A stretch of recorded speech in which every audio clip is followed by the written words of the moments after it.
ঢাকা বিশ্ববিদ্যালয়ে মুঘল আমলের ঐতিহাসিক মুসা খান মসজিদ সংস্কারে প্রায় 2,90,00,000 টাকা অনুদান ঘোষণা করেছে যুক্তরাষ্ট্র।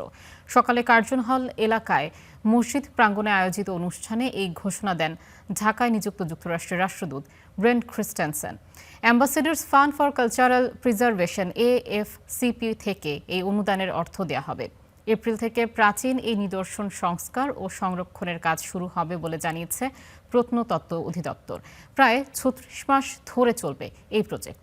অনুষ্ঠানে প্রধান অতিথি হিসেবে উপস্থিত ছিলেন সংস্কৃতি মন্ত্রী নিতাই রায়চৌধুরী। 25 বছরে দুদেশের সাংস্কৃতিক অংশীদারিত্বে এই অনুদানের আওতায় ইতোমধ্যে সারা দেশে 13টি প্রকল্পে $1 বিলিয়নেরও বেশি অর্থায়ন করা হয়েছে।